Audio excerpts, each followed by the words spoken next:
좋은 날입니다. 오늘은 정말 좋은 날입니다.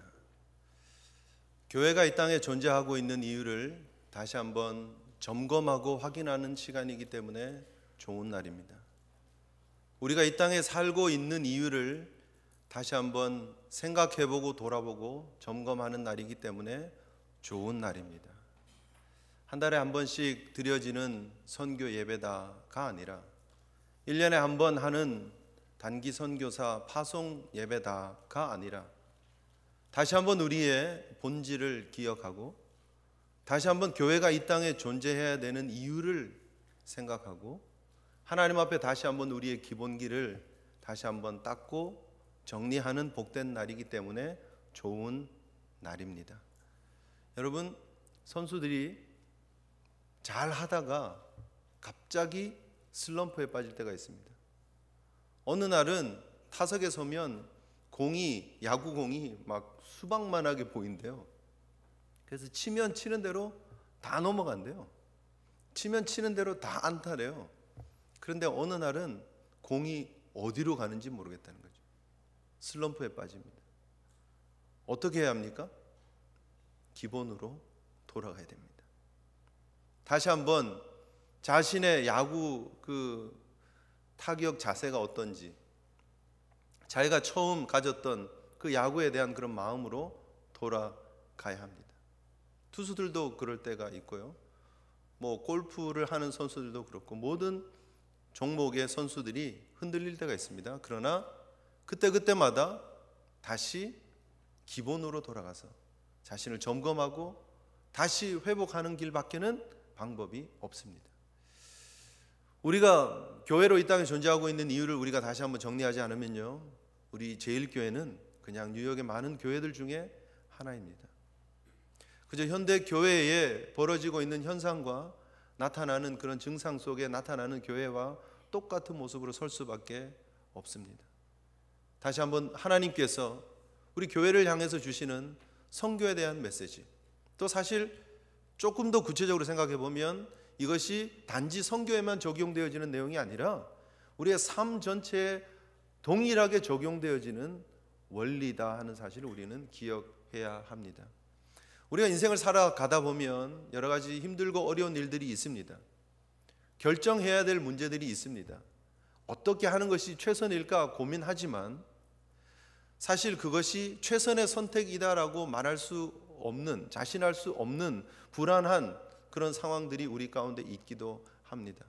때로는 우리가 원했던 것은 따로 있는데 그 일이 막히고 잘 안 되고 틀어져서 일들이 어그러지는 모습들을 보게 됩니다. 그러면 우리는 상당히 놀라고 또 답답해하고 근심하고 걱정하죠. 그러나 정말 중요한 것은 그 상황 속에서 우리가 기억해야 될, 우리가 다시 한번 돌아가야 될 기본이 있다라는 것입니다. 그 원칙이 있다라는 겁니다. 오늘 본문을 보면 너무너무 재밌습니다. 사실 여러분, 우리가 구약에 여러 인물들이 있습니다. 구약에는 여러 중요한 굵직굵직한 인물들이 있지만 신약에서 가장 많은 사람들이 신약의 대표적인 인물이 누구입니까? 라고 하면 물론 12제자들이 있지만 그 제자들을 제외한 신약 성경의 가장 독보적인 존재를 말하라면 누구입니까? 바울이죠. 두말할 필요가 없습니다. 사도 바울만큼 뜨거운 열정을 가지고 복음을 위해서, 선교를 위해서 자신의 한 생애를 드렸던 사람이 누가 있겠습니까? 누가 뭐라 그래도 신약 성경은 사도 바울의 너무나 많은 지대한 영향력이 있었다는 사실을 우리는 인정할 수밖에 없습니다. 그리고 그가 얼마나 열정적으로 복음을 위해서 일했다 하는 것은 본인이 기록한 글을 통해서만 보셔도 우리가 알 수 있죠. 너무나 많이 복음을 위해서 헌신하고 수고하고 핍박받고 고난을 당했다 하는 것을 우리가 알 수 있습니다. 그런데 오늘 본문을 보면 그 사도 바울이 열정을 가지고 선교를 하는 그 선교가 길이 막혀버려요. 하나님 앞에 계획했던 그 모든 계획들이 하루아침에 순식간에 바뀌어버리는 그런 내용을 보게 된다라는 것이죠. 우리가 인생을 살면서 우리가 분명히 이건 내 욕심을 위해서 하는 게 아닌데, 내가 그냥 돈 많이 벌어서 부자 돼서 행복하게 살아야지가 아니라 내가 하나님 영광 위해서 비즈니스도 하고 그 돈 가지고 나중에 이익을 많이 얻어서 그거 가지고 선교도 하고 주님 일 해야지 그러는데 사업이 힘들기도 합니다. 그죠? 또 내가 공부 열심히 해서 좋은 직장 가고 또 높은 사람 돼서 좀 영향력 있는 자리에서 내가 하나님 나라 위해서 일해야지 그러는데 좋은 자리는커녕 취직도 잘 안 되는 경우가 있습니다. 좋은 대학을 가서 내가 좋은 전공을 해서 어떤 일을 해야지 그렇게 생각하는데 심지어 내가 원하는 대학에 들어가기도 쉽지 않은 경우들이 있습니다. 물론 우리가 노력하지 않아서 우리가 너무 대책 없이 그냥 꿈만 너무 크게 키워서 그런 일이라면 또 다른 차원이지만 나름대로 열심히 준비도 했고 나름대로 열심히 공부도 했고 최선을 다했는데 길들이 막히면 어떻게 하느냐는 거죠. 오늘 본문에 그런 비슷한 경우를 보면서 우리가 원칙을 그 원리를 좀 몇 가지 발견해 보려고 합니다. 첫 번째 여러분들에게 드리고 싶은 도전은요. 오늘 본문 여러분 지도를 잠깐 보시죠. 지도를 잠깐 보시면 지금 오늘 본문의 배경이 어떤지를 우리가 좀 볼 필요가 있는데요. 사도 바울이 1차 전도 여행을 다녀왔습니다. 성령의 보내심을 따라서 1차 전도 여행을 다녀왔는데 지금 사도 바울이 있었던 이 안디옥이라는 교회에서 1차로 이쪽 사이프러스 섬을 갔다가 이쪽 소아시아 지역에 전도를 하고 이쪽에서 다시 안디옥으로 돌아간 게 1차 전도 여행입니다. 1차 전도 여행을 하면서 전도의 집중지가 이쪽입니다. 여기가 바로 소아시아라고 하는 지역입니다. 오늘날로 말하면 이쪽 땅이 다 터키 땅입니다. 터키 땅. 소아시아라고 말하는 터키를 중심으로 해서 1차 전도여행을 했어요. 1차 전도여행을 갔다 오고 난 다음에 어떤 일이 벌어지느냐 하면 1차 전도여행을 할 때 마가라고 하는 요한을 데리고 갔었는데 바나바의 생질입니다. 그런데 이 사람이 돌아와 버렸어요. 그래서 바나바하고 바울하고 1차 전도여행을 같이 갔다 왔는데 2차 전도여행을 갈 때는 두 사람이 결별을 합니다. 그래서 바울이 실라를 데리고 2차 전도여행을 가는 거예요. 바나바는 자기의 고향인 이쪽 구브로 섬으로 갑니다. 그리고 바울은 처음에는 해안으로 이렇게 갔다가 1차 전도여행은 2차 전도여행은 육지로 갑니다. 지금 여기 그린 색깔로 되어 있는 게 2차 전도여행입니다. 육지를 통해서 2차 전도여행을 가는 거예요. 2차 전도여행의 목적이 뭐였느냐 하면 1차 전도여행을 할 때 들렸던 이 루스드라, 이고니온, 더베 이런 지역에 있는 교회들을 살펴보려고 쉽게 말하면요 신방 선교하러 간 거예요. 한번 있었던 교회, 세워졌던 교회가 잘 성장하나 별 문제 없나 한 번 더 돌아보기를 원했던 거예요. 사도 바울의 마음은 저 소아시아를 중심으로 해서 마음이 있었습니다. 그래서 사도 바울이 이쪽으로 왔다가 지금 여러분 본문을 통해서 보시면 사도 바울이 무시아 앞에 이르러 어디를 가려고 그랬죠? 7절에 보면 비두니아로 가려고 그랬어요. 비두니아가 어디냐면 이쪽입니다. 이쪽 북쪽, 북서쪽에 있는 이 소아시아 북서쪽에 있는 이쪽 지역이에요. 이쪽 지역. 그래서 아마 사도 바울이 계획했던 거는 지금 이쪽으로 전도를 했으니까 지금 이렇게 가서 비두니아로 해서 이렇게 해서 갑바도기아로 해서 아마 이렇게 내려오든지 이렇게 갔다가 다시 이쪽을 한 번 더 보고 이렇게 내려왔든지 그런 계획이었던 것 같아요. 2차 전도 여행의 계획이에요. 자기 마음속에. 이게 틀렸습니까? 틀린 계획입니까? 그렇지 않죠. 분명히 복음에 대한 열정이 있었고 분명히 그 계획을 하나님이 기뻐하실 거라고 생각했고 자기가 정말 다메섹 도상에서 주님을 만나고 난 이후에 자기는 복음의 이 확장을 위해서 생명을 걸은 사람이에요. 그래서 힘들고 어려운 이런 상황 속에서도 복음 전하려고 지금 계획을 세우고 있는데 예수의 영이 허락하지 않았다는 거예요. 예수의 영이 허락하지 않았다. 이쪽으로 가야 되는데 허락하지 않았어요. 그래서 무시아를 지나서 어디로 가느냐 하면 드로아까지 갑니다. 여기 전 보이죠? 드로아. 거기가 해안 도시입니다. 지금 분명히 하나님의 영이 막아서 예수의 영이 막아서 지금 그 해안 도시 드로아라고 하는 곳에 와 있습니다. 여러분 마음에 어떤 마음이 드시겠습니까? 도대체 이게 뭐지? 왜 이런 일들이 벌어지지? 내가 분명히 하나님 나라 위해서 이 일을 하려고 그러는데, 적어도 내가 핍박을 받기는 했지만, 쫓겨다니기는 했지만, 소아시아 지역을 다닐 때는 회당을 중심으로 해서 다녔고 사역을 했고 그 속에 많은 열매들이 있기도 했었습니다. 분명히 하나님이 기뻐하시는 일이라고 생각을 했는데 하나님께서 허락하지 않았어요. 무슨 이유인지 우리는 정확하게 알지는 못합니다. 어떤 분들은 사도 바울이 병이 있었는데 이게 병 때문에 가려고 하는데 자꾸 여행이 차질이 있었다, 뭐 그렇게 얘기를 하기도 합니다. 또 어떤 분들은 이게 선교 경비가 문제가 있어서 좀 그랬다, 뭐 그런 분들도 있고요. 어떤 분들은 유대인들하고의 그런 갈등들이 있어가지고 여러 다툼이 있었다, 그 지역을 계획했던 지역으로 가려고 그러는데 못 들어가는 그런 일들이 벌어졌다, 뭐 그런 등등의 얘기를 합니다. 그러나 정확하게는 모릅니다. 어떤 상황에서든지 사도 바울이 보기에 이건 하나님이 막는 거구나 라고 느낄 정도로 그 길이 막혔었어요. 복음을 위해서 일하려고 그러는데 그 길이 막혔었어요. 왜 하나님이 그렇게 막으셨을까 하는 거죠. 분명히 하나님께서 아시아를 버리는 것은 아니에요. 우리는 생각하기에 하나님께서 유럽을 사랑하셔서 사도 바울을 지금 유럽을 건너가게 하셔서 이쪽 지금 그리스를 지나서 로마를 지나서 이쪽 유럽을 사랑하셔서 저쪽으로 웨스트 쪽으로 서진하게 하려고 하나님께서 사도 바울의 발걸음을 돌렸다. 그럼 아시아는 어떻게 되느냐라는 거죠. 사실 하나님은 동진과 서진을 같이 시키셨습니다. 서진에서 열매가 많이 있었던 것이죠. 유럽 쪽 열매가 많이 있었던 거죠. 하나님께서 분명히 이쪽 동쪽으로 계속해서 인도를 거쳐서 중국까지 선교사님들이 파송이 됩니다. 당태종의 때에 중국까지 선교사님이 와 있었던 걸 우리가 분명히 알 수 있습니다. 하나님이 이쪽 동진하는 걸 무조건 막으셨다, 그렇게 접근하면 안 됩니다. 하나님이 분명히 아시아에 대한 계획도 있으셨고 인도에 대한 계획도 있으셨고 중국 영혼에 대한 마음들도 있었습니다. 그런데 왜 하나님이 바울의 계획을 그렇게 막으시고 유럽 쪽으로 길을 돌리셨을까 하는 거예요.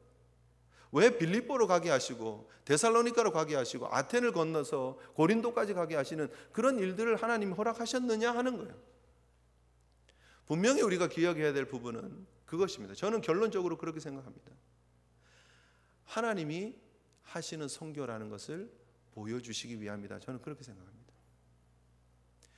우리가 선교를 할 때 계획을 가지는 게 틀렸다는 얘기는 아닙니다. 그러나 우리가 계획한 것이 맞다라고 해서 밀어붙이는 선교가 되면 안 된다는 거예요. 우리의 삶 속에 우리가 어떤 일들을 계획을 하고 어떤 일들을 플랜을 합니다. 그런 일들을 진행해 나갑니다. 내가 어떤 대학을 가고 어떤 직장을 가고 내가 어느 위치에 가고 그 모든 것들이 내가 앞서서 내가 중심이 되어서 가는 것이 되면 하나님과 상관없는 일이 될 수밖에 없다라는 거예요. 물론 뛰어난 바울이었지만 그럼에도 불구하고 이 선교는 하나님이 주체라는 것을 보여주고 계신다는 거죠. 오늘 본문을 통해서 우리가 분명히 알아야 되는 것은 이 선교의 배후에 하나님이 계신다는 거예요. 하나님이 그 방향을 트시기도 하시고 돌리기도 하시고 사도 바울의 길을 막으시기도 하시고 환경을 트시기도 하셔서 하나님의 계획하신 일들을 이루어 가심을 믿으시기를 바랍니다. 선교뿐 아니라 우리의 삶에도 마찬가지입니다. 하나님께서 우리의 길을 때로는 막으십니다. 하나님, 제가 이 일을 통해서 하나님 앞에 영광 돌리기를 원하는데요, 그것이 내 욕심일 수도 있습니다. 내 욕심일 수 있습니다. 목회를 하는 저도 마찬가지입니다. 하나님, 이게 하나님 영광을 위한 일이 아닙니까? 라고 생각하고 목회의 계획을 하고 열매를 꿈꾸지만 그러나 그 열매가 하나님과 상관없는 일이 될 수도 있다라는 거예요. 교회가 무조건적으로 커지고 수많은 사람들이 모이고 재정이 많아지고 그것이 하나님이 기뻐하시는 일일까라는 거죠. 여러분, 다시 한번 근본으로, 다시 한번 기본으로 돌아가야 됩니다. 우리 성도의 기본으로 돌아가야 됩니다. 교회의 기본으로 돌아가야 됩니다. 우리의 욕심, 우리의 이름 드러내는 것이 목적이 절대 되어서는 안 된다라는 거예요. 저희가 BBS를 지금 하고 있습니다. 몇 년째 하고 있습니다. 사실 이런 얘기를 우리 친구 목사님들하고 이렇게 나눌 때도 있습니다. 여러분, 성경학교가 어떻게 진행되느냐고, 그쪽 지역에 한인들은 있냐고, 뭐 그런 얘기들 합니다. 그러면 나누기도 하죠. 우리는 이렇게 하고 있습니다. 그런 일을 하고 있냐고 깜짝깜짝 놀랍니다. 그리고 어떤 목사님은 그래요. 이 정도면 기사에 좀 내야 된다고, 이거 좀 소개를 해야 된다고, 이게 얼마나 좋은 모델인데 왜 이렇게 가만히 있냐고. 기자들 오면 그렇게 생각할 수도 있겠죠. 이런 지역에서 이렇게 많은 아이들이 모여서 성경학교를 하는구나.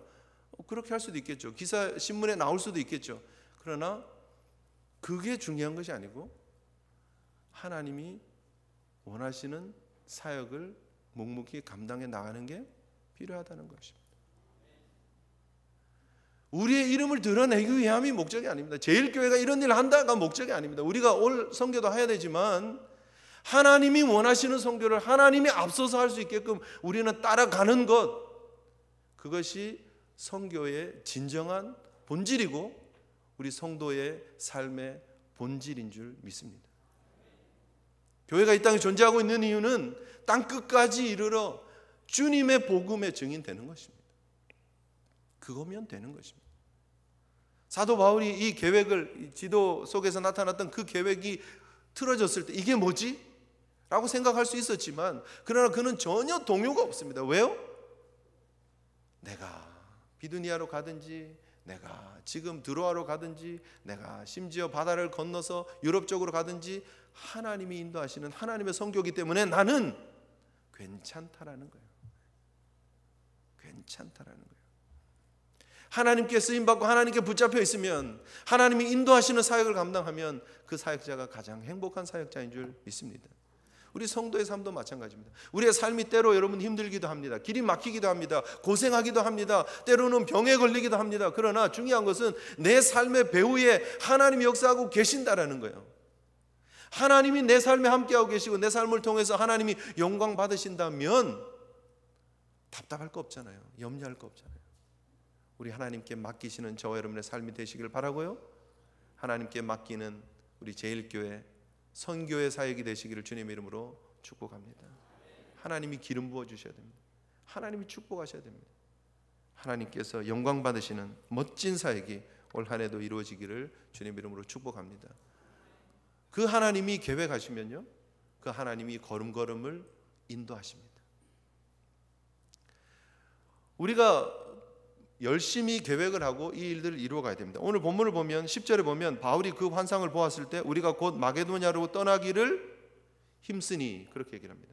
하나님이 어떤 환상을 주셨느냐 하면 지금 드로아라고 하는 아까 보셨던 해안 지역에 딱 멈춰 있는데 거기서 사도 바울이 환상을 보는 거예요. 마게도냐 지역에서 어떤 사람이 손짓을 하는 거예요.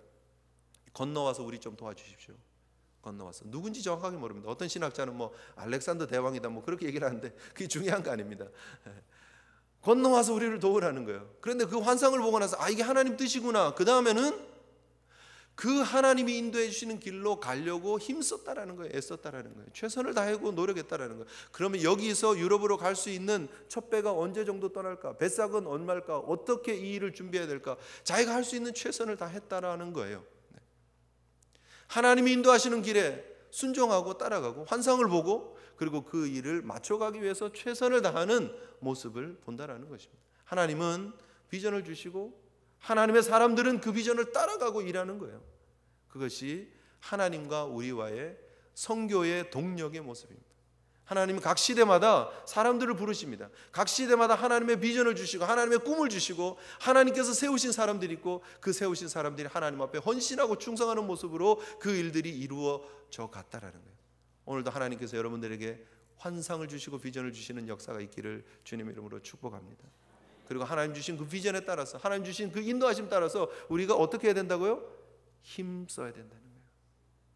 하나님이 하시는 거니까 하나님이 알아서 하시겠지가 아니고요. 우리가 할 수 있는 최선의 노력을 다하는 겁니다. 함께 우리가 기도하고요.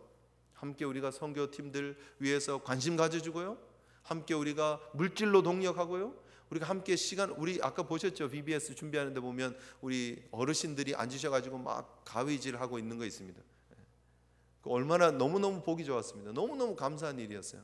많은 분들이 앉아서 얘기하시다가 우리 주일학교 이게 필요합니다. 그러니까 앉아서 그것 다 가위 잡고 하나씩 오리시는 거예요. 얼마나 감사합니까? 그게 같이 동참해 주는 마음이에요. 단기 선교 우리가 떠나면서 또 필요한 것들이 있습니다. 이제 뭐 우리가 짐도 싸야 되고 가방도 필요하고요. 또 우리가 단기 선교에 필요한 그런 일들이 있습니다. 관심 가져 주시면 되는 거예요. 내가 뭘 도울 게 없나 물어봐 주시고 관심 가져 주시고 언제 출발합니까? 주일 저녁에 제가 저녁이라도 좀 주일날 자고 갈 겁니다. 저희가 뭐 저녁이라도 좀 이렇게 할까요? 김밥이라도 쌀까요? 그런 관심들 사랑이 함께 선교를 해 나가는 거예요. 우리가 함께 힘써서 그 일들을 감당해 나가는 것입니다. 주님 앞에 여러분, 우리가 그렇게 주님의 인도하심 따라가는 것이 제일 행복한 거예요. 하나님이 기뻐하시는 그런 귀한 사역 감당하시기를 주님의 이름으로 축복하고요, 함께 동력하는 모두가 선교사님 되시기를 주님 이름으로 축복합니다. 마지막으로 한 가지 우리가 볼 수 있는 것은 무엇이냐면, 이 선교는 하나님이 책임지신다는 거예요. 아멘이십니까? 사도 바울이 이 환상을 보고요, 그리고 나서 우리 지도를 잠깐 보시면요, 네아폴리라고 하는 지역에 갑니다. 네아폴리. 여기가 드로아에서 여기 네아폴리로 갑니다. 네아폴리. 여기서 요 바다 요만큼 건넌 거예요. 건너서 빌립보까지 걸어서 들어갑니다. 사실 여러분, 본문을 우리가 6절부터 읽었지만 5절 한번 보십시오. 5절 같이 한번 읽겠습니다. 시작. 이에 여러 교회가 믿음이 더 굳건해지고 수가 날마다 늘어가니라. 2차 전도 여행 때요, 사도 바울이 누굴 만납니까? 디모데를 만납니다. 그리고 각 지역을 다시 돌아다니면서요, 교회가 성장하고 숫자가 많아지는 부흥을 경험합니다. 사도 바울 입장에서는요, 지금 이 소아시아 지역에서 전도하고 이 지역을 조금씩 늘려가는 게 제일 효과적인 선교일 수 있어요. 더 많은 사람들이 하나님께 돌아오는 열매를 맛볼 수 있어요. 그런데요, 사실은 하나님께서 지금 바다를 건너게 하셨고 네아폴리를 지나가지고 빌립보에 오게 했는데, 빌립보에서 열매가 무엇입니까? 성경을 여러분 보시면 루디아의 가정이 세례받고 가정교회 하나 세워지는 게 끝이었어요.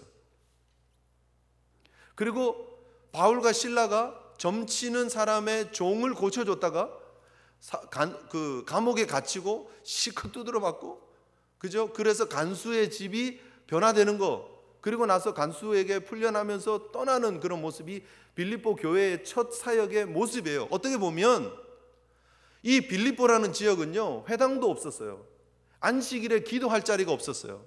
회당이 서려면은요, 남자 10명, 유대인 남자 10명이 있어야 회당이 섭니다. 그만큼 유대인이 없는 지역이었어요. 회당도 없는 지역이었어요. 얼마나 복음 전하기 어려운 지역이냐. 회당을 중심으로 해서 복음을 전하면은요, 적어도 회당에 오는 유대인들은 구약 성경을 알잖아요.